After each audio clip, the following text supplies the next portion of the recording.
Welcome in, ladies and gentlemen. You are now joining a Las Vegas unicorn. We don't get these that often on the show.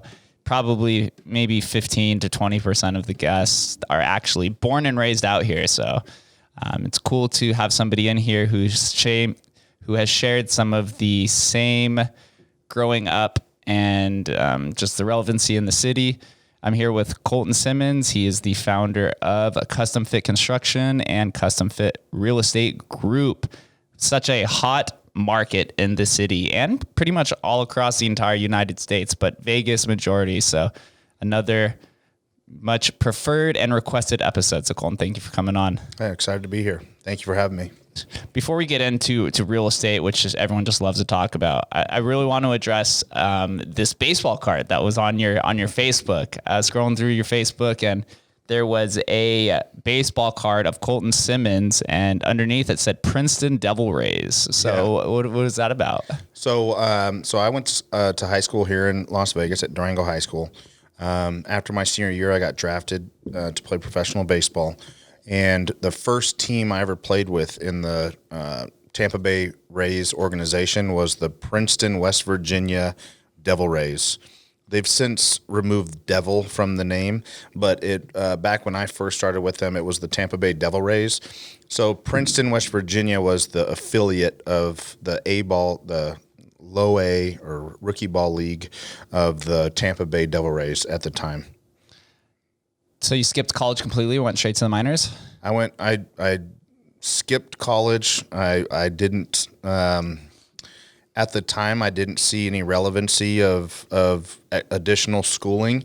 And I was getting ready to go to UNLV because UNLV had just gotten a new coach because Coach Schlossnagel, who was at Tulane and was recruiting me to go to Tulane, as soon as he got the UNLV job, he said, "Hey, you're the first call I made. I really want you." And so him and his assistant coach came to my house. We talked. I said, I'm game.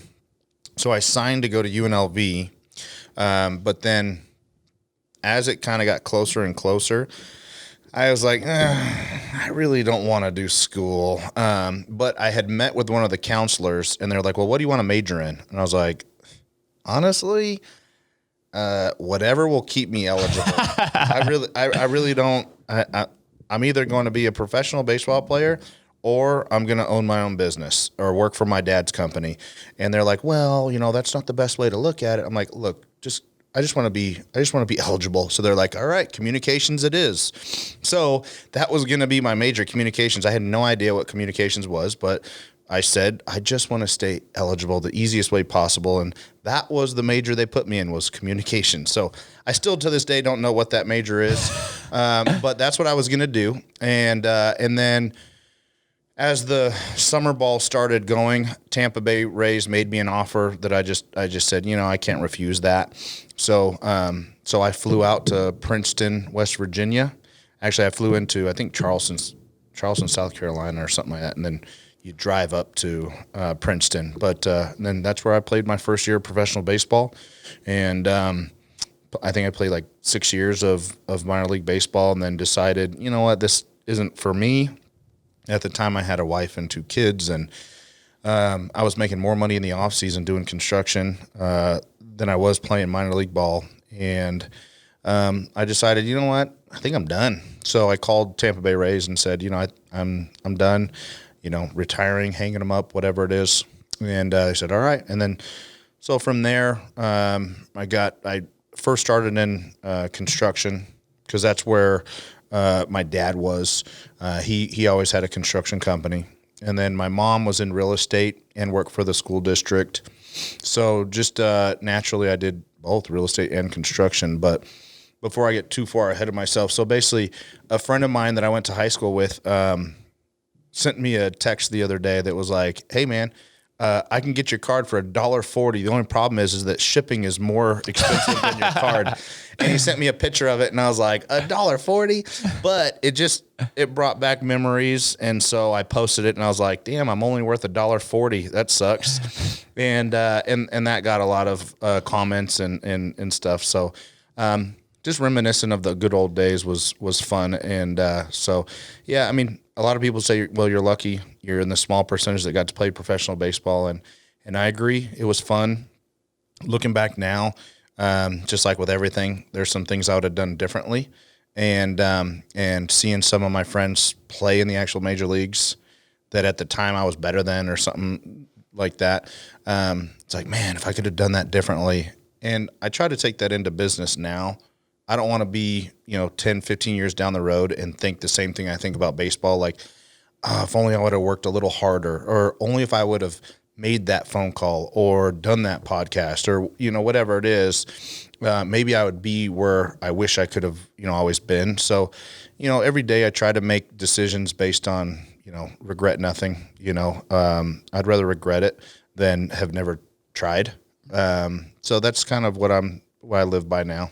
Yes, sports teach us a lot about life, and not just the sport itself. It teaches you skills. It teaches you how to collaborate. It teaches you competition. Yeah. It teaches you a lot of like introspection. And it seems like not just the sport itself, but just the way that you view life now is because of that baseball experience. Absolutely. Because to be successful in any sport, you got to have a work ethic, because at a certain point, talent can only take you so far. And that's what you run into in the minor leagues, is that everybody there is talented. It's a matter of who's going to put in the work, who's going to put in the extra hours, who's going to have the self-discipline to, eat right, work out, and do those things. That's what gets people to the major leagues. And at that time, I wasn't making the disciplined decisions to keep me in the shape or what have you, to take it to the next level. Talent wise, I could do whatever I needed to do to make it happen. But at a certain point, everybody has the same level of talent once you get to that higher level. So even in real estate or whatever, like, there's people out there that have talent. It's just a matter of how hard are they willing to work. And so I enjoy working with other people that were at a higher level in sports, because they know what it takes to win, and the work ethic and the competition. Like, I'm very, very competitive, and I think that's what pushes me sometimes to make that extra call, have that extra meeting, take that meeting at 8:00, even though I want to go home. Because there's just that in the back of my mind, there's always that like competition clock ticking, that somebody else is doing the things that I'm not doing, and they're going to have the things that I wish I had. And so it keeps me motivated, keeps me going. So I like working with people with that same mentality, that same, competitiveness, because, like-minded people like to work together. And that's what I like. Cause there's just something about working with people that, really have to get pepped up and motivated just to do their job. And then when they do their job, they want all this extra like pats on the back. And for me in sports, it's like, you did your job, like, good job, but I'm not going to sit there and reward you for doing your job. But so much nowadays, it's like kids get rewarded for the most medial of things. Participation trophies. Yeah, participation trophies, to where it's like, if I don't praise somebody like enough, they think that I don't care about them. And I'm like, no, it's not that I don't care about you. I'm very proud of you, but I'm not going to praise you for doing your job. Like, you're not doing this to get pats on the back from me. You're doing this to feed your family. But I don't know. Not everybody's that way, but you see it more and more. It is becoming a growing trend. Your character shows most when nobody's paying attention. That's when you put in the most work. You have to. In the business world, they say it's generally 3 years before you see your first profit. Mm-hmm. And that's what happens. And similar with podcasting, that the average podcast only lasts 7 episodes. Mm-hmm. People just want to give up on themselves, and they don't realize that everything is a grind. There aren't that many get rich quick schemes. No. Even if you invested in Bitcoin, you could have got rich, but you had to be the first mover in that space. So you had to take a reputation risk before it becomes a capital risk down at the end of the day. So that's something that a lot of people don't see worthwhile, or they just don't have the patience to do it. And sports teaches you a lot of patience. Yeah. And it's the path of least resistance is the most popular path these days. And I tell my agents all the time, the bar is set so low. Like, for you to be a good realtor, all you need to do is communicate, return phone calls, and be there for your clients, because the bar is set so low with so many horrible realtors taking the path of least resistance. And so it's like, to be a good realtor or an average realtor, you only have to close 5 to 6 transactions a year. To stay on our team, you have to close 15. Because I tell my agents all the time, the national average also includes about a quarter to 30% of realtors that don't close a single transaction. They just have their license just for shits and giggles. Like they don't actually produce. Well, they're all mixed into the average. So when they say, oh, the average agent only makes $31,000 a year, or the average agent only closes 6 deals a year, I'm like, that type of production will get you kicked off my team, because I'm very aware of the mediocrity in the world today and how we try to dummy down our culture in order to make mediocrity acceptable, because I remember a day where my parents didn't raise me to be mediocre. Like there was repercussions for being mediocre or not doing the things that you should do. Now, all this coddling and all this stuff and feelings and, politically correct BS, it's paving the road of mediocrity and path of least resistance with like golden lamps and, silver streets. And it's like they're inviting people, because all it does is it makes certain people not have to work as hard to still be at the top of the game. Yes, I totally agree. I'm a big pro-capitalist person. I believe that capitalism breeds innovation, but on the other end of it, I like to ask people if they believe in free will. Mm-hmm. Majority of people say yes. And if you do believe in free will, then you're susceptible to good decisions and you're susceptible to very bad decisions.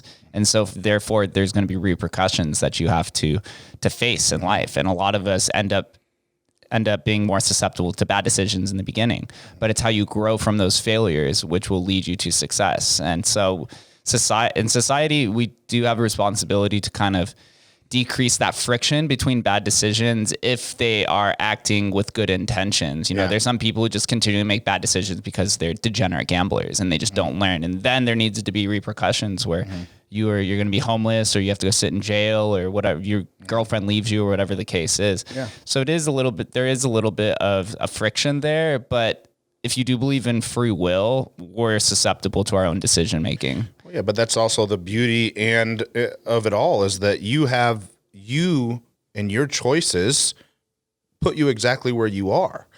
I listen to a lot of YouTube stuff. I listen to a lot of podcasts. I read books, and I mean, I'm of the thinking process that everything you do is a 24-hour decision-making process that's either going to take you closer to your goals or further away. There's no just idle time. You're making decisions real time that's going to take you closer to your goals or further away. So, but the beauty of it is that it's your decision. It is your free will. You are where you are because of you, and you are where you're going to be because of you. The problem is that most people are going to turn there and say, well, I am where I am because of my mom or my dad or the governor or the president, especially now with all the political BS. Yeah, they want to play the victim card. Yeah, it's all blame it. But the problem is that what that allows you to do is wake up and look at yourself in the mirror and say, I'm in this shitty situation because of this guy or that guy. Nobody wants to look in the mirror and say, no, you're here because of you and your decisions. Yeah, no, but I didn't choose to do this, and I had this happen to me. And trust me, there's some messed up things that happen to people. From sexual abuse, verbal abuse, physical abuse, alcoholism, all those things. But the way I see it is, if one person came from your situation and made it work and was successful, turned it around, did something, there's absolutely no damn reason you can't. The only reason you can't is because of your own decisions. So that's the beauty of it all. And people go, oh, well, you can't do that. You know, all that. No, bullshit. If you really look at it in its simplest form, it's your decision, and you have the opportunity to decide how you're going to react to situations. Mm-hmm. So, and so I have no sympathy, and sometimes it feels like I'm cold or calloused, but I don't really have sympathy for a lot of people that play that victim card, whether it's racial or anything. It's just like, I don't believe in it. I feel like playing the victim card is only going to keep you where you're at, and the people that are going to agree with you where they're at forever, until somebody steps up and says, no, you have the decision. Look, this guy over here, he made it work. Oh, this guy over here, this guy over here, this guy over here. There's hundreds of thousands of people that have made it work. Why are you any different? Why does this affect you so much more than this guy that actually probably had it worse than you? It's all a mental decision process, and they were coddled to believe that, yeah, you are a victim, sweetheart. It's all BS. It is. I do believe the stat is around somewhere in the mid 60% of millionaires are all self-made. Mm-hmm. So there is kind of this guise behind that all these billionaires and millionaires are cruel, and it's old money that's been inherited. And, that is true in a sense, but life is, you have to have a good balance between being proactive and reactive. But the ones who make it are proactive in their reactions to whatever card they were dealt. A lot of us are dealt shitty cards, but you have to understand that life isn't fair. Life is an animal kingdom, right? We're all very primal. We're all very tribal. Mm-hmm. So you have to browse around, and I'm a firm believer in the trial and error mindset. You need to try it, understand what emotions are attached to it, mm-hmm. and to understand the feelings and like who you mesh well with. The world is really big on networking. The more people you network, the more value you provide, the more your name gets spread around. So especially in this town in Vegas, where it's been built on networking. Yeah, it just proves value time and time again. Yeah, but people want to sit back and let the other people come. And I'm guilty of this too. There's times where I sit back and if he wants to do business with me, then he can come to me, which is completely the wrong mindset. And I'm right there with you. I believe in the fail forward, because I'm going to learn more from my failures than I'll ever learn from my successes. I jokingly, when I'm looking for something, my keys or something, I'm like, man, it's always the last place you look, because you don't got to look any further. So once you get success, it's like, okay, I got there and I don't have to look any further. But if you fail, now you really have to break down to a fundamental standpoint where the failure started, where it began, where it ended, and so that the next time you try, you can overcome it. The problem is that most people fail, and then, oh, I can't do this. This is, I can't do this. And they've already lost and given up before they've even actually given themselves a chance to succeed.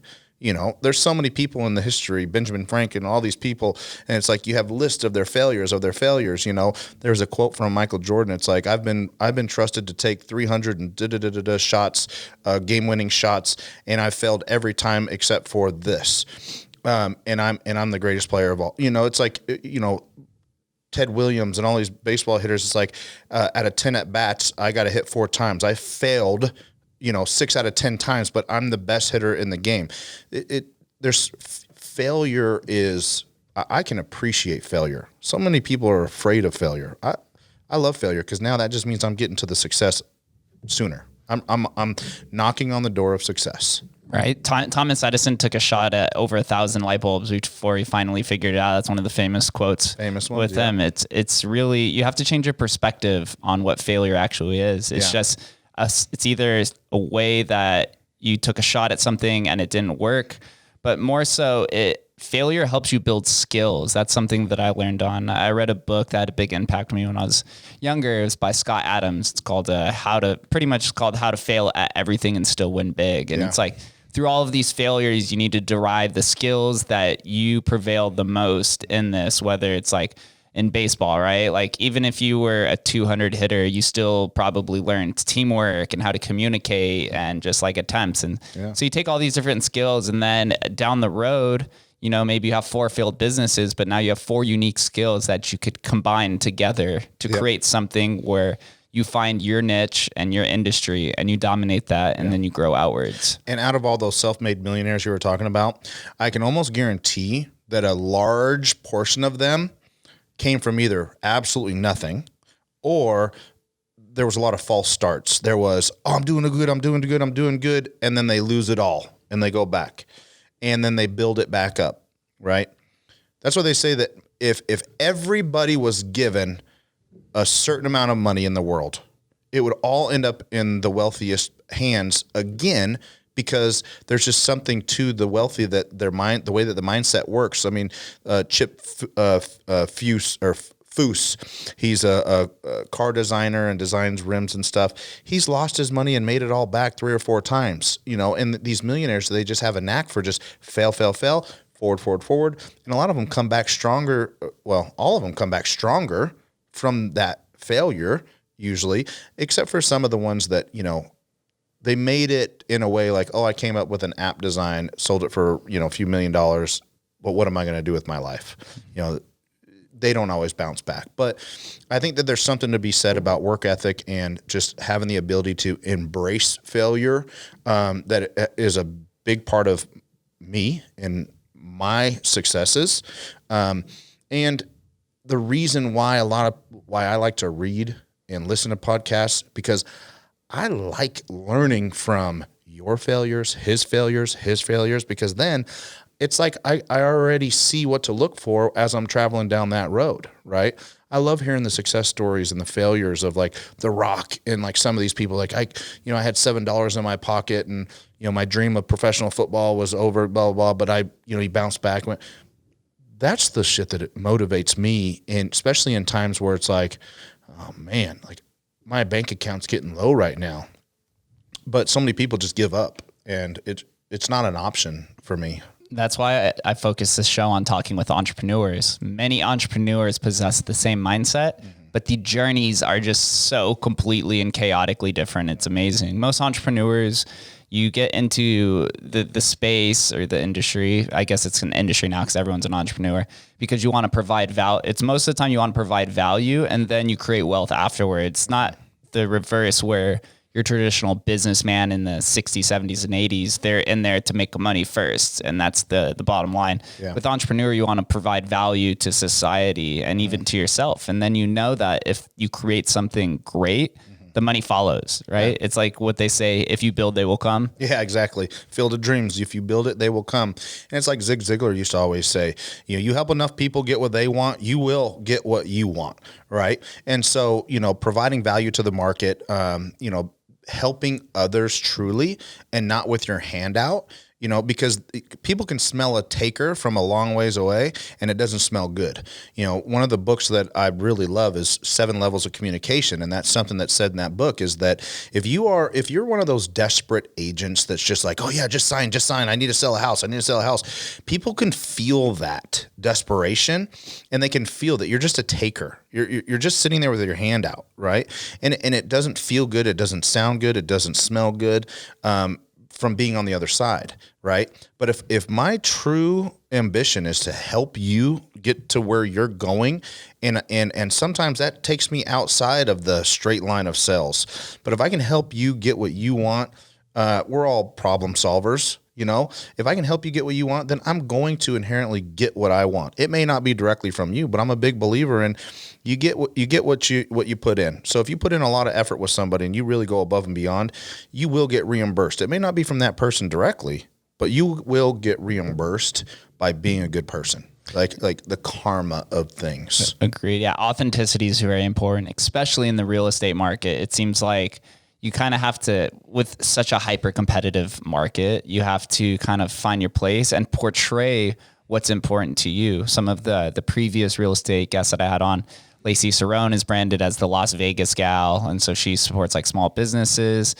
We had Jason who does lacrosse on the side and coaches that. You have CustomFit, and to show that that's part of your heritage, right? You said that your mother was in real estate and your father was in construction. Yeah. So you understand that business, and then you melded it to make it fit you the best. Yeah. Which I'm sure people can see. And there was plenty of failures. There's plenty of false starts. I mean, I got my license in 2009. That was right after the crisis. Crisis, but I was doing so much construction at the time. I never even used my license for a year and a half. I think I listed my sister's house and like it didn't sell And then she decided, never mind, I don't want. And at the time, I was with like Century 21 something. And I was just another number. I was just another agent under the umbrella. Nobody was there to help me, train me, tell me what to do, whatever. So within a year, I was like, well, this is stupid. I'm just going to put my license on ice, and maybe I'll use it in the future. It wasn't until 2013 when I decided I'm going to reactivate my license and really focus on real estate. And I had to look outside like YouTube and online and just figuring out what successful agents were doing, right? And I jokingly tell my agents all the time, you should have saw the first couple residential purchase agreements I wrote. They were horrible. The listing agents literally sent them back and said, I don't know exactly what you're trying to say here. Like, they were horrible, but I hated asking for help, and I knew I could figure it out. I tell myself all the time, if that guy can do it, there's no reason you can't. And that's with construction, with plumbing, with electrical, and anything. I look at somebody, I go, if that guy can do it, there's no reason I can't. I'm not the sharpest tool in the shed, but if he can do it, I know I can do it. And it's the truth. It's the truth. But so many people go, oh, he's so good at that, I would never be that good. No, bullshit. You could. You just got to apply yourself. He's probably been doing it for 15 years. You've been doing it for 2 weeks. But people fail once and they don't want to try it again, or they don't get that instant gratification, right? So in 2013, I started taking it seriously, started doing my own business. And, first year I closed, I don't know, I think it was 20 transactions, which is like really good. Yeah, if the average is 8. Yeah, right. And I got Rookie of the Year at Keller Williams. And then the next year I got like 25. And then I had 30. And then I had 32. Then I had 42. And I got to a point where I was feeling confident, and but then I started a team. I wasn't consistent in my prospecting, so the income was just a roller coaster. It was like, had a lot of money, then I had no money, then I had a lot of money, then I had no money. So a lot of false starts, and then I started a team, and with the team, all I knew is I didn't want to have a real estate team that was like the stereotypical real estate team, which was you had somebody taking 50% out of everybody's transactions for really doing nothing, like supposedly being there for mentorship or help, or would give them a few BS leads and that should satisfy you for now. I didn't want that. I wanted something that I said to myself, I want something that if I was a new agent today, I would take part in. And so that's kind of how I started doing it. So I changed the split process to a reward or incentivizing split process. The more you close, the more you make. It's not just a flat, 50-50, that's it, no better. The more you close, the more you make, because I'm performance-based in everything I do. So if you're closing 15, 16 transactions, I don't want you getting the same split as the guy that's closing 1 or 2. It's not fair to you. So if you're closing more, then you're going to make more, right? And so a lot of the decisions I made was based on if I was sitting in their shoes, right? Too many realtors, brokers, they're like, well, this is what I need to make. So you guys will fall in line. It's about their bottom line. Exactly. And for me, I take the angle of Zig Ziglar. If I help them get what they want, I will inherently get what I want. So if I help them close 20 transactions, even if their split's better, it's going to be a lot better than if they were on a 50-50 and I wasn't really pushing them and helping them and they only closed 5 transactions. So you get what you put in. And so, and my agents feel it. They feel that I care about their success more than my own personal success. Because I honestly, if I put their success first, then my success will follow. It's simple math.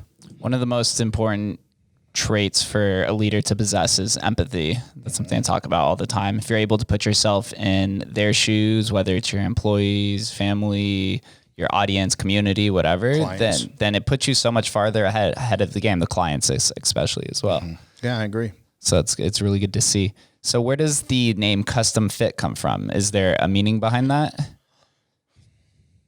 Honestly, I can't even remember because I started my construction company, and when you go to get your license in construction, you have to have an LLC formed, you have to have a tax ID, you have to have it all set up beforehand. So I set up everything with Perfect Home Construction. and it was going to be Perfect Home Real Estate Group. And I had a plan of kind of melding the two together from the beginning, but it was going to be Perfect Home. And so going through the process, I go to the contractors board. I've already got the EIN, already got the LLC, already submitted. They go, oh, your name is too close to another contractor, so we can't use this name. You have to do a DBA. And I'm like, okay, well, and I honestly don't even know where Custom Fit came from.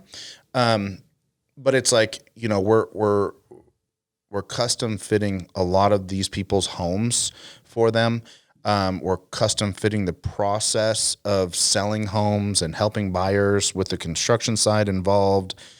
So it just kind of popped in my head, and I was like, yeah, let's run with it. Having a construction arm to the real estate group, do you think that gives you an advantage over other companies to fit more in line with the buyers or the sellers?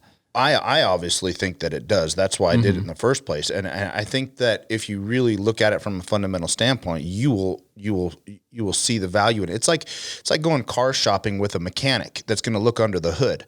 How many horror stories have you hear of, you know, somebody buying I did this. I bought a truck in 2017 online from Auto Trader from Texas, and it gets here and it had a blown motor. Nothing I could do. Called up some of my attorney buddies and whatever. They're like, nothing you could do, dude. Nothing you could do. I'm like, ugh. So going out to look for houses with a contractor or something like that, it's like looking under the hood before you make a purchase. This is the biggest purchase of your life typically. Wouldn't you want to work with somebody that understands the goings on of that property, the functionality of that property, right? Because how many times have you heard of people buying a home and it's a money pit, or there's problems or this and that? And most realtors are just oblivious to that. You know, most of them, I jokingly say, most realtors looked at real estate and said, what's the easiest thing I could do that could make me the most amount of money with the least amount of work? I'm going to go get my real estate license, and I'm going to pass the test with a C+, and I'm going to make $100,000 my first year. And that's the colleagues. That's the people that I'm doing business with on a daily basis. And that in itself is one of the most frustrating things that I have to deal with. But it's frustrating in that sense because I've heard like friends and family and different people go to buy a house, and they're like, the agent just literally like opened the lockbox, did the paperwork, and that was it. And they got paid a full commission, right? Same thing with listing agents. They take pictures with an iPhone or a phone and then like of the side of a toilet or something stupid, and they're getting paid the same amount as we do. We charge no more than those people, but we go in, we professionally clean the home for them. We do landscape cleanup for them. We do minor repairs and updates for them, all included in our commission that most realtors are charging. Actually, all realtors are charging, and they don't do anything.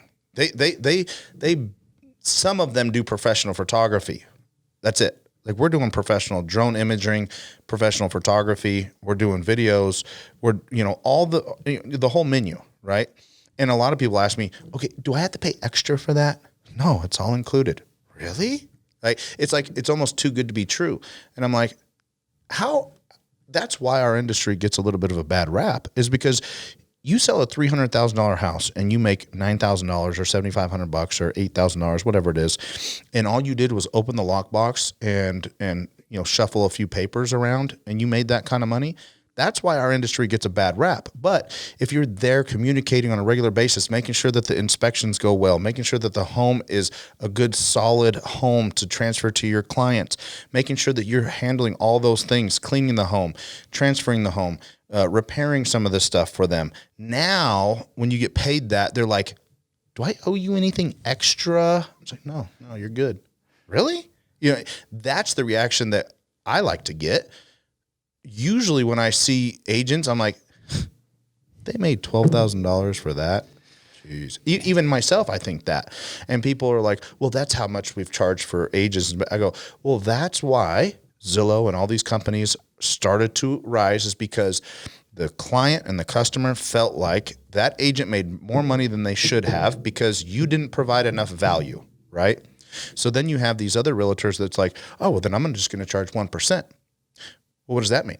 Well, I'm going to charge 1% and I'm going to do absolutely nothing, right? And I'm going to base my business on volume. So I need to have 30 listings at 1% in order to make what he makes at that. So the value proposition is I'm going to maybe put a lockbox on your house. I'll take a few photos. I'll put it on MLS. I'll be hard to get a hold of because I'm so busy trying to find the next transaction, the next deal, because I'm only making 1% with you. So the customer service is going to suck. But in this market, that works because this market is selling the homes for those agents, right? And so, but there's, in the absence of value, the only thing that they can do is lower their price, right? And so when I get done telling somebody all the things that we do, they want to ask me, do I owe you anything extra? But on the other side of things, when I have no value to give you, they go, well, why am I paying you that if you're not doing anything? Well, I'll lower the price. In the absence of value, all they can do is lower the price. So that's why you have some of these, whatever they are, 1% listing agents and stuff like that, or flat rate listing agents, Yeah, they're taking the quantity over quality. When a home is your most important process, quality should always take precedence. Which works until it doesn't work, right? One person might sell with somebody like that and be like, oh, I only paid $2,500 for my listing and da-da-da. Oh, that's great. Well, you're in this market. Well, in the next market, when it sits there and you can't get a hold of your agent, they're not doing anything for your house and it's just sitting there, and agents are trying to call that agent to get information about the property, but they're not answering their phone. You realize that you just made less on your house than you could have had you had Custom Fit list the house. Like, we're getting 100% and above on our listings because we are there. We're communicating wholeheartedly.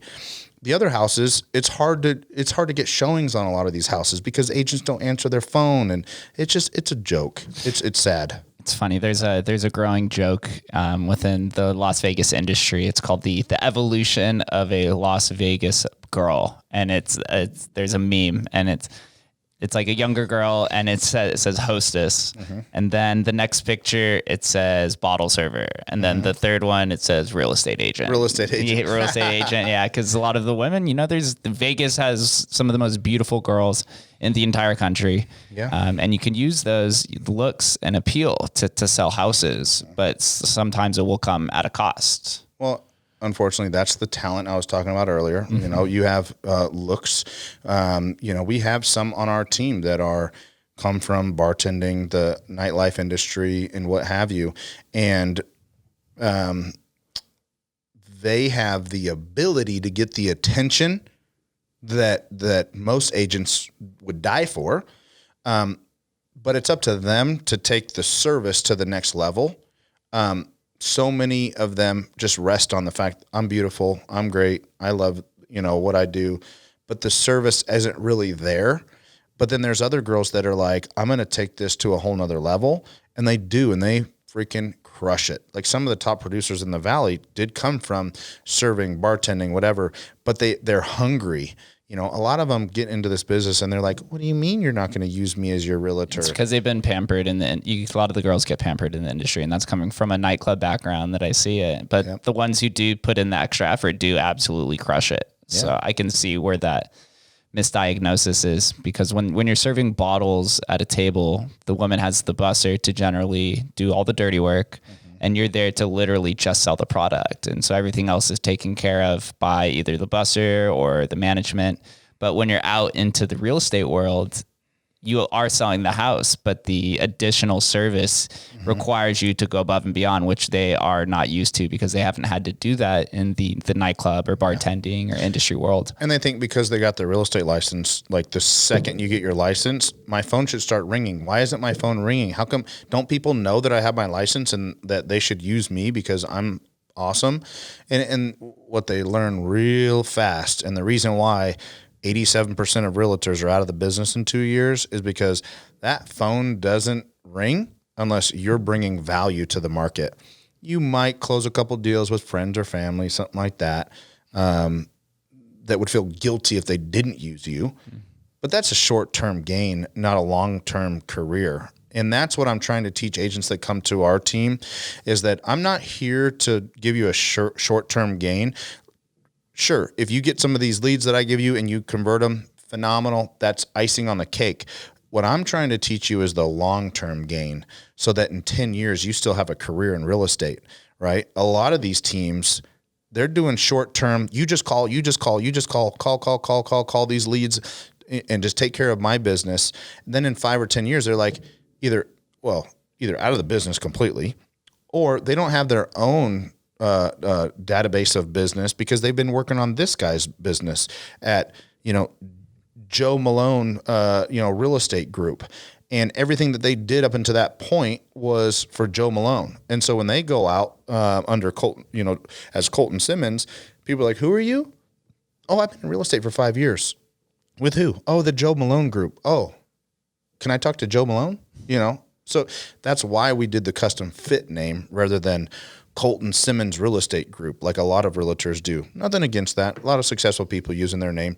I personally don't want one of my agents walking in, like we were talking about earlier, walking into a situation where, hi, I'm with Coltyn Simmons Real Estate Group. Okay, where's Coltyn Simmons at? I thought I was meeting with Coltyn Simmons. Can I talk to your manager, please? I want them to go into an appointment saying, I'm with CustomFit Real Estate Group, yada, yada, yada. If I need to get involved for the construction side or anything like that, my partner Coltyn can meet with us, so on and so forth. I want to be my agent's partner, not their king, their dictator. Right. You're investing what I like to call social equity into them. You're building, you're enacting them with the skills and the ideals that you possess. And in the long term, they can go off and create their own business. And there's no hostility between that because that was the goal since the beginning. I tell each of my agents, my goal is to get you to a point where you're producing at a level that you can start your own team within our CustomFit brand.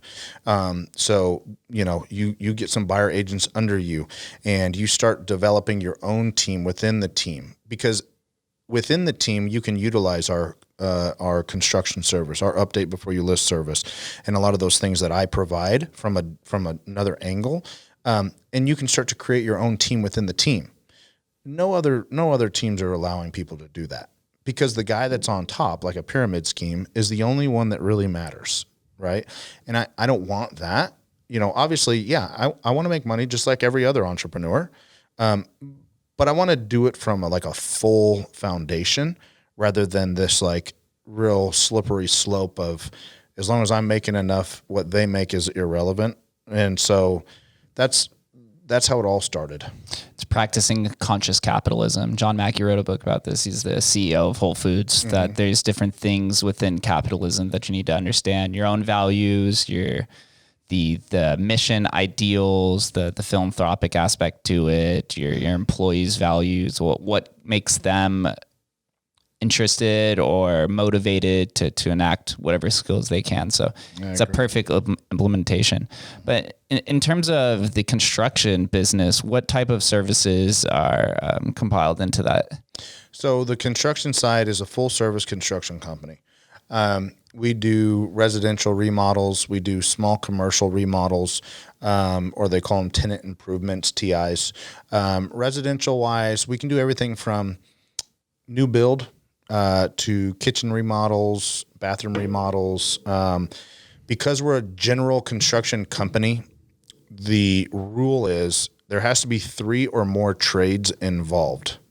So what we are is basically a management. It's like a management system of, we get all the subcontractors together to provide the service that you need, and we manage those services so that you as the owner don't have to be calling, the plumber and the electrician and, hey, how come this isn't done? Where are you at? And da-da-da-da-da.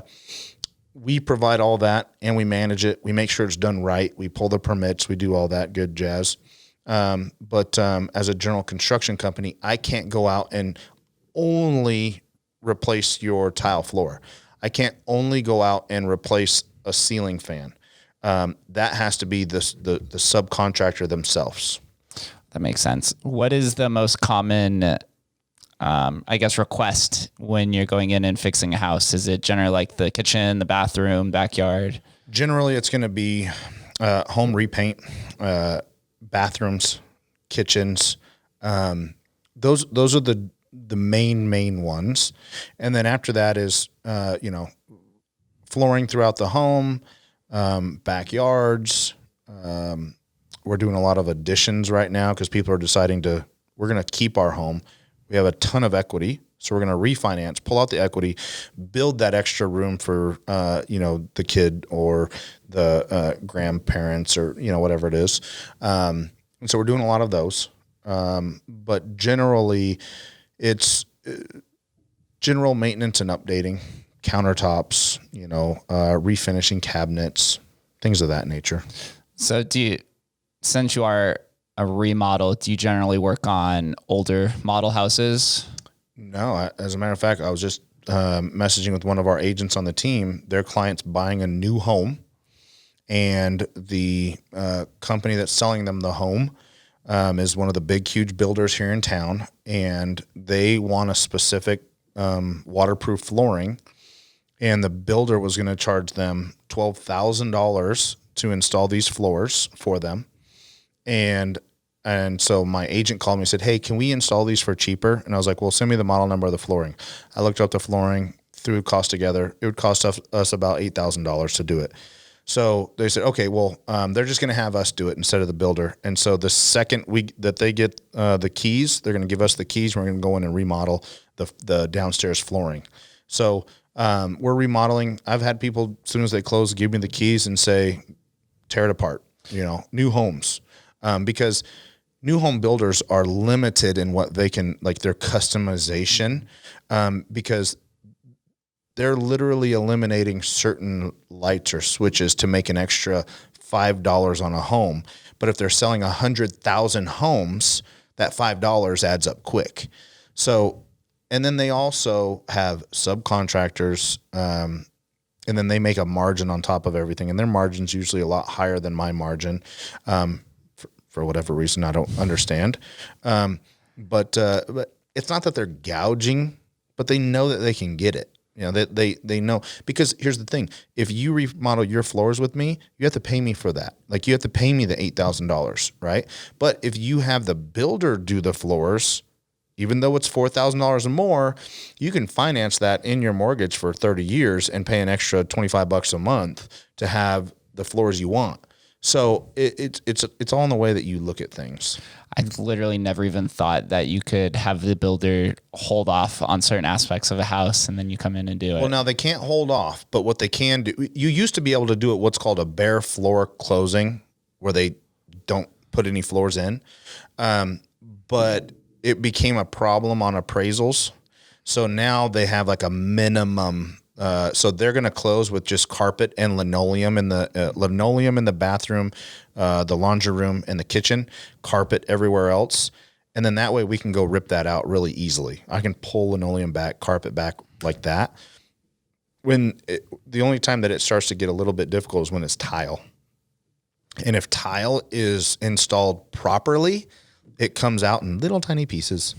And if it's not installed properly, then you can pop off the whole tile and no big deal.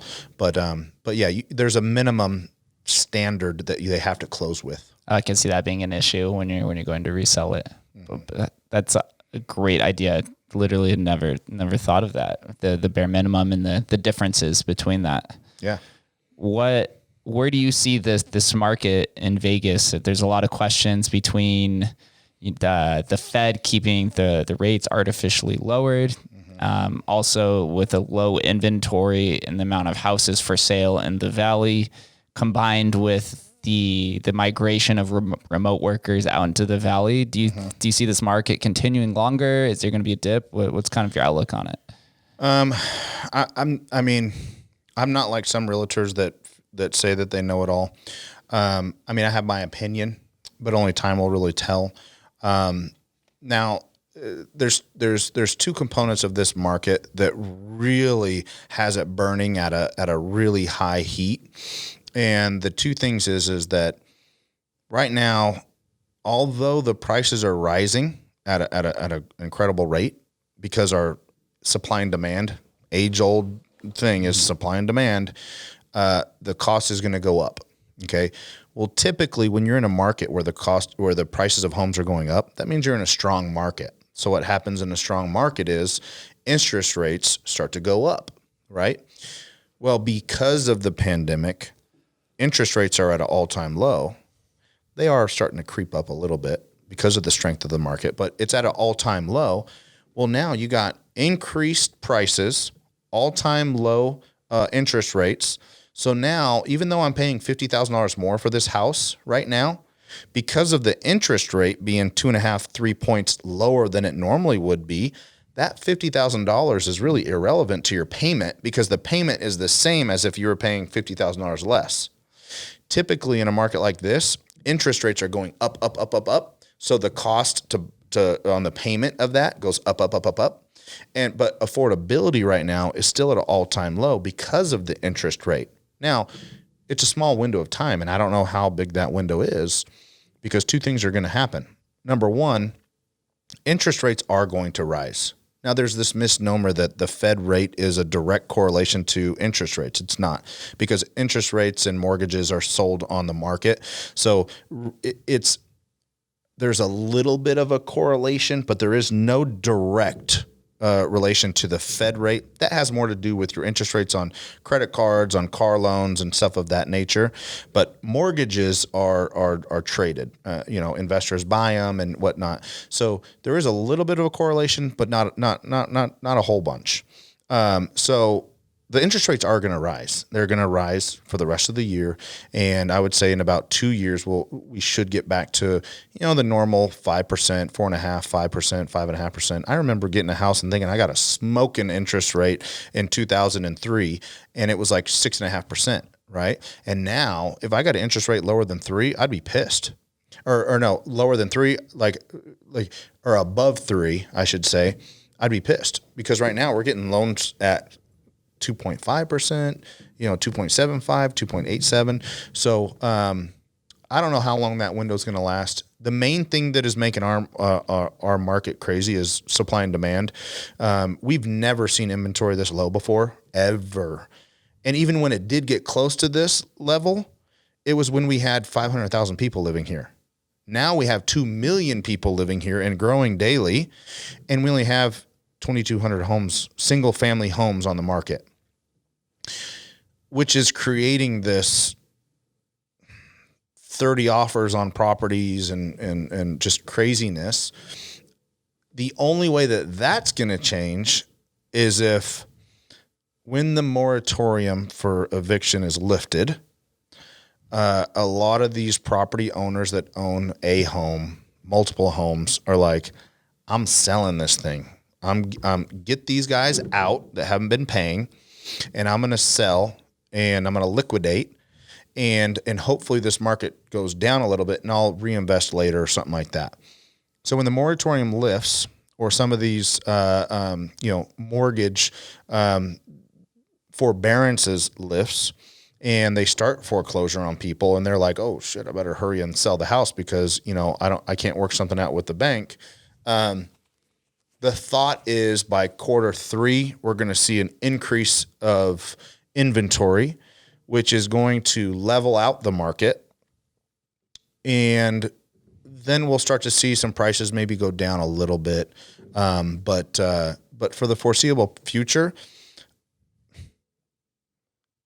Californians are tired of what's going on there, and they're coming here in droves. Affordability of houses, taxes, political reasons. There's plenty of reasons why. But they're all moving here, right? They're moving here in Texas. And so if inventory goes up, prices will flatten out, go down a little bit. We're not going to see a 2006-7 or 2007 because right now the people that are buying homes have to really show that they can afford the home, right? You don't have a lot of the situations that we have back in 2002 to 06 where people are like, bartenders, strippers, and all these people that have money in the bank are like, yeah, I got 6 homes, and I went on stated income, right? I was in the minor leagues making $800 a month, and because of my signing bonus, I had a little bit of money in the bank, and I went on a stated income loan and purchased a $400,000 house in Florida. There's no reason I should have had a $400,000 house on the water in Florida making $800 a month in minor league baseball. That's why what happened. Now they would say, okay, Coltyn, you got a little bit of money in the bank. That's great. How are you going to afford this $2,000, $2,600 payment? Well, I make $800 a month. Yeah, that'll cover, with utilities and everything, maybe a quarter of the mortgage. What else you got? No? Okay, see ya. Go rent. And so they're making sure that you can afford the home now. That's what's going to prevent us from ever having the catastrophic failure in 2007.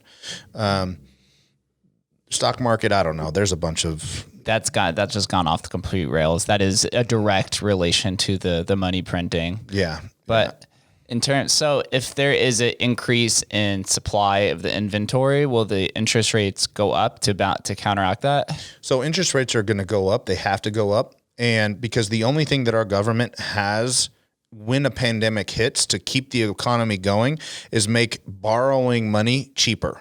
So, 9/11, right after the meltdown, when the pandemic hit, they lower the interest rates so that people are like, oh, it's cheap to borrow money. To encourage it. Right. And so that's the only real aid that they can really help with. So when times are good, they have to increase it, because otherwise, if you're at 0% or 1%, Fed rate, like there's nowhere to go from there. You can't go lower. So they have to increase it, right, to give themselves a cushion. So it will go up. Interest rates will go up. They have to go up, and they should go up. They should. There's no reason why they shouldn't. If I'm doing better, you're doing better, everybody's doing better, then we should pay a little bit more for the money. That I think that in itself is a thought process difference from the people that are like anti-capitalism to the other. They want their cake and eat it too. I want low rates, I want cheap money, and I want big business, and I want everything. And what's funny is a lot of the people that are like okay with high tax rates are the ones that cheat their asses off with taxes.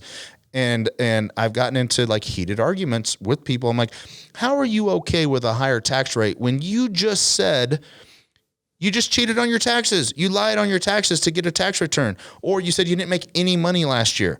I know that that's bullshit. Well, that's not for me. It's for the 1%. It's for the wealth. No, you're voting for all of us.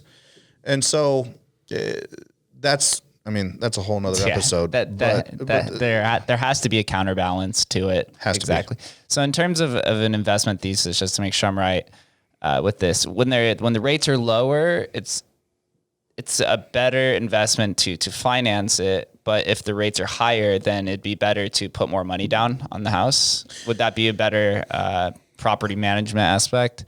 I would say that it really depends on your situation, right? And what I mean by that is I've heard some of these huge, names out there that have their podcasts, and they have all this, they're making money off of people believing that they know what they talk about, and they're saying, oh, you should rent a home, you should never buy a home, and you should never put that money down, and and they're saying you should never put down $80,000 on a $300,000 house, and and I'm sitting there thinking, okay, so you've obviously never financed a small house, or you've never been in that situation, because you don't need to put $80,000 down. All you can do 0 down. You can do 3.5% down. So if you have the ability to pay cash when interest rates are at 5, 6, 7%, well then sure. But it's like, the reason why I don't invest in the stock market is because I can make more money on my money in real estate and construction than I could if I invested in a stock, right? For the short term, maybe the long term, you throw something in there like a Warren Buffett and just forget about it, right? You just throw something in there in Coke or, one of these, up and comings, and just forget about it. If you make money, great. If not, you're not concerned with it. You'll look at it in 15 years. right now I could take $50,000 and make more on that $50,000 with some of the investments that we do in real estate than I could ever do in the stock market. So I would keep the money in here. So it's the same thing. If you're going to go buy a house and let's say you're starting a business, and capital, usually the reason why most businesses fail in the first year or two is because they have a lack of revenue, lack of capital, right? And so if you need that capital to get that business going, then you know what, put a low amount down, put the money into your business. But I would warn you that what's the probability of you owning a home for 10 years or more and having equity in your home at the end of that? 100%. The probability is 100%. You're going to have equity at the end of that. What's the probability of you taking that $50,000, starting a business with it, or investing it into your business and having more money in 10 years? Well, businesses are failing at a high rate, 90 something percent. It's more risk. That's more risk on investment. 100%. So some of these big names are saying, oh, you got to put the money back into your business and you got to rent. Well, most of these people own a whole lot of rental property. So yeah, you want to tell everybody to go rent. Matter of fact, let me put a number here and you can go rent one of my condos. That's what they should be saying. Instead, they're saying, no, I want you to take your money, instead of putting it into real estate, which is going to hold its value, might go down a little bit, but it's going to go up. You're going to have equity because you're paying down principal. Instead of doing that, I want you to invest it into one of the riskiest investments you could possibly do as an entrepreneur. Invest in a new business. That's the riskiest investment you could possibly have. It's true. I don't care how much you believe in yourself. I know a lot of people that really believed in themselves ended up going back to the industry, went back to valet parking or bartending because they realized that, well, maybe I wasn't cut out for entrepreneurship. Nobody was really talking about entrepreneurship back in the 90s and 80s. This is like a new thing where people think that, oh, I'm going to start a business, I'm going to be a millionaire, right? Well, that's part of the reason why the failure rate is so high with new businesses and restaurants and entrepreneurship, is because they don't have the actual work ethic to make it happen. That's why, going back to what we were talking about earlier with athletics, a lot of athletes are successful in business. It's not because they were athletes. It's because they learned while they were an athlete, work ethic, what it took to be the top, right? And you take that into to business, and it gives you a natural, organic way of knowing what it takes to be better than the next guy. Comes back to just learning your failures. A good baseball player that hits 300 is considered above average, and you're still missing 7 shots out of time. And I believe when it comes to businesses, it's like 90% of the businesses fail. It's extremely high, and you just have to grind it out. But if there's one thing for certain, is that real estate prices will go up. Yep. Because of it. They'll go up, but then they'll go down, but then they'll go up, right? So right now, you could buy a $350,000 house that maybe 2 years ago was $300,000, and maybe 10 years ago it was $200,000, and maybe 20 years ago you're buying it for $87,000, right? So overall, the prices are going to go up. Whether it's like this or what, only the market will tell that. But because you're paying principal every month, you're building in equity. Right? So people always, this is my forever home. I'm not moving ever again. But I just want to make sure that I'm getting a good price on it and Okay, I can get that. But are you buying this to flip it? No, I just told you it's my forever home. Okay, then what does it matter? Buy the home, pay it off in 15, 30 years, and who cares what the market does, right? So many people listen to these HCI TV things and podcasts and stuff, and they're worried about what their house is worth now and what it's going to be worth in 1 year and stuff. Are you selling in 1 year? No. I'm going to be here for at least 10 years. Okay, well then who cares? Like, obviously you want the best deal possible, but I'm not going to predicate my decision on buying this house on $30 a month, right? And so a lot of people are like, oh man, I don't want to offer $5,000 more. I don't want that $5,000, $10,000. That sounds like a big number. Okay, well, hey, don't go to Starbucks for 1 week, and that will pay for that monthly. Because really, we're talking about $5 to $25 a month. Oh, really? Yeah. It's then the perspective that you look at it. Are you going to lose this house over $10,000? Some people would, because they look at $10,000. Are you going to lose this house over $100 a month? Oh, hell no. Okay, well, that's what we're talking about here. And that's why a lot of people in this market aren't getting the houses that they're bidding on, is because they don't have a realtor that understands that and can put it into those terms to where they make a more aggressive offer, right? So we just did a class at our office or with my team of how to get your offer accepted, because so many people are crying and complaining about not getting their offer accepted in this market. I did so much. Well, as a listing agent, we just had a property that got 16 offers on it. You know how many of those agents reached out to me as the listing agent and said, hey, what's it going to take to get this property? Out of the 16 offers, only one did. I guarantee the other 15 are crying and complaining and telling their clients, oh, it's okay, blah, blah, blah, whatever, saying it's, the market, it's crazy. No, it's because you suck. You suck at being a buyer agent. You need to, I don't typically work with a lot of buyers right now, but if you're my personal friend or something like that, or my one of my best friend's moms is buying a house right now. The process I took to get this, there's 9 offers on the property. We just got ours accepted. Guess what? My offer wasn't the highest. My communication was on point. That agent knows me, knows my lender, knows what we're coming to the table with, knows that we're going to close. And she said, you're not the highest offer, but I told my seller to go with you because I know you're going to close. And the way that you wrote the offer and the fees that you're covering and such, they'll net about the same as the offer that was higher than yours, but I just feel more comfortable with you. Okay. How did that happen when so many buyer agents out there are saying, oh, this is just crazy market, and they're offering way above and they're already writing themselves off. Yeah, they're writing themselves off. They're looking in the mirror and they're blaming it on somebody else instead of saying, I got to get better at writing residential purchase agreements. I need to call some listing agents and say, hey, I know you accepted that other offer. Let me ask you a question.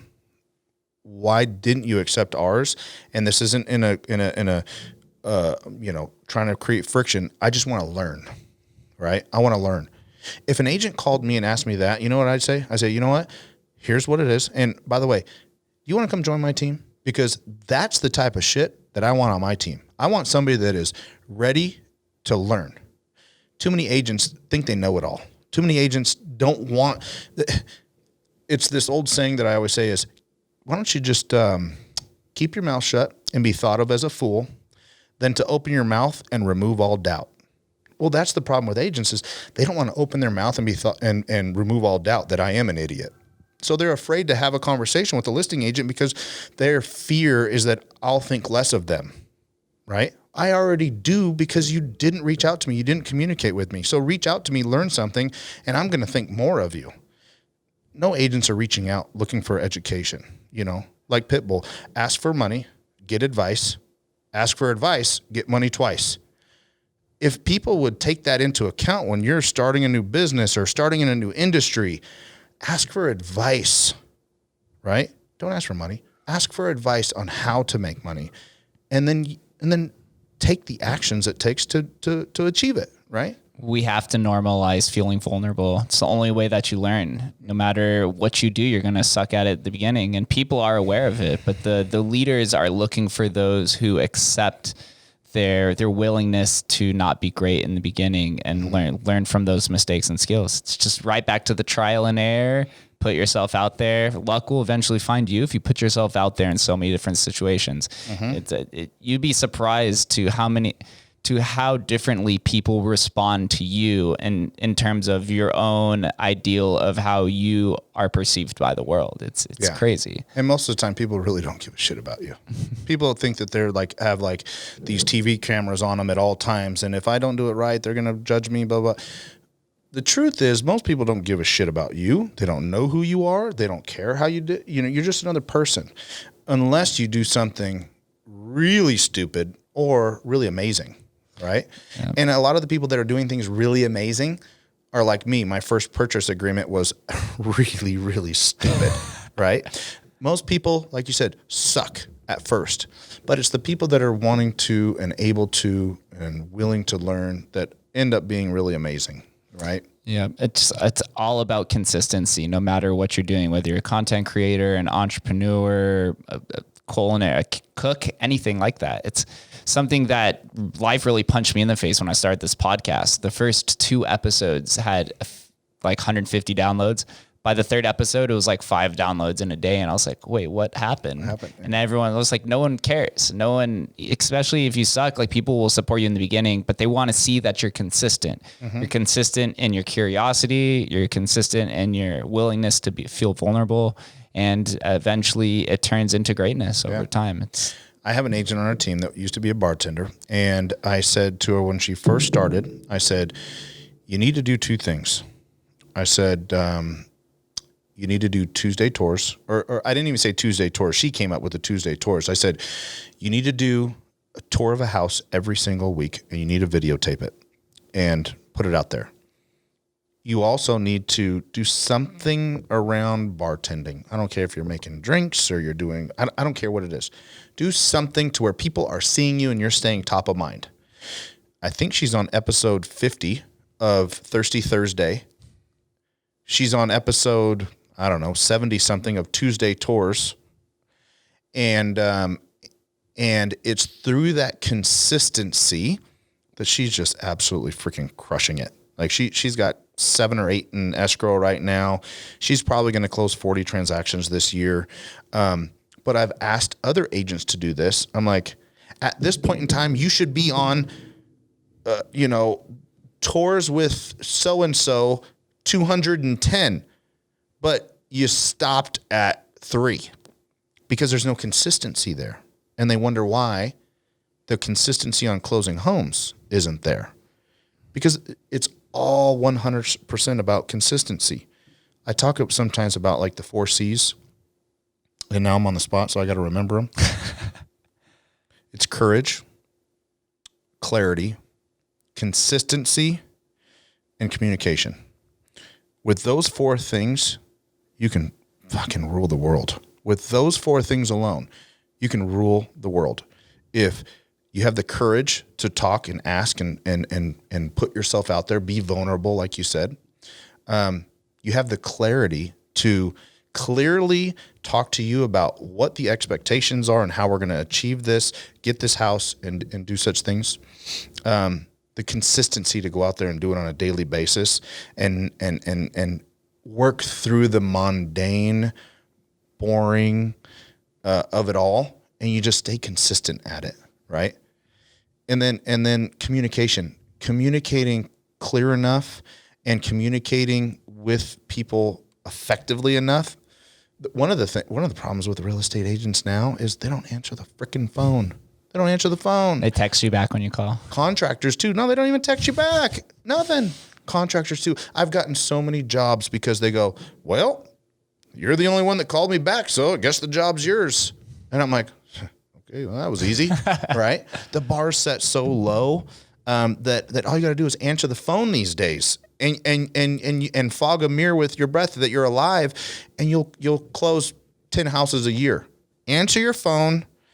And do the 4 C's, you'll close at a minimum 10 houses a year. Now you add some of the back end stuff and the systems and the accountability that our team provides, and you gotta close 15 a year.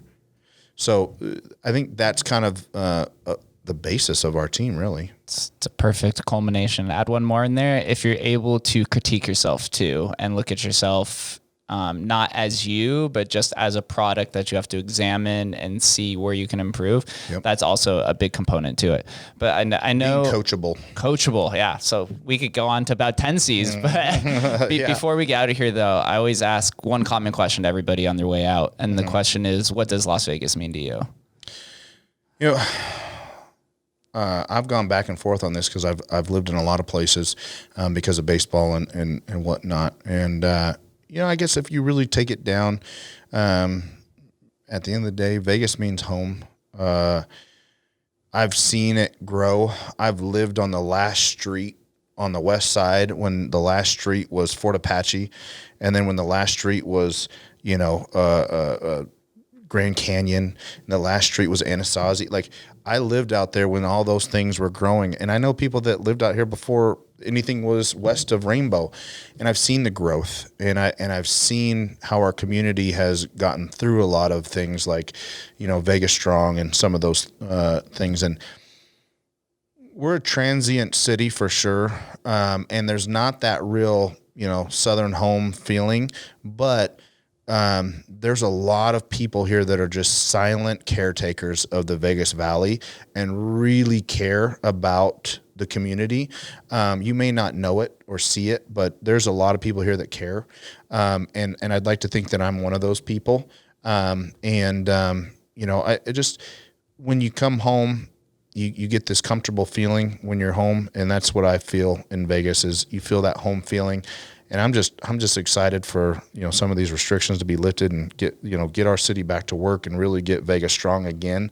I'm excited to see some of the other states lifting the restrictions. I'm excited to get back to, the way it used to be. Yeah, we need that momentum. We were hit the hardest, but that just means that we're going to bounce back the hardest. Yeah, so I agree. Where do I send all of the listeners and viewers to follow you, learn more about your business, anything you'd like to mention? We're pretty big on social media. So Facebook, Simmons CustomFit Real Estate group. And then there's also Simmons CustomFit Construction. Me personally, I'm Coltyn Simmons. I mean, it's open to the public. You can go to my social media. I've had a lot of people after some of the podcasts I've done direct message me questions about some of our programs that we do, like the Update Before You Sell program and a few of those things of like how we actually execute it and stuff. And just direct message me. I don't check it a lot, but once a day or something, I'll check it and I'll respond to anybody. So that'd probably be the best way to do it is through social media. Awesome. Yeah. Make sure you guys give him a follow as well. Send him a message. He provided so much insight and just honesty, which sometimes is hard to find. So I really did enjoy this conversation. Definitely give me some ideas for once I make my inevitable home purchase, probably towards the end of the year. So nice. Looking forward to that and look forward to following you on your continued success thus far. Thank you. So appreciate it. Had a great time. Thank you. Thank you guys for listening. We will catch you next time.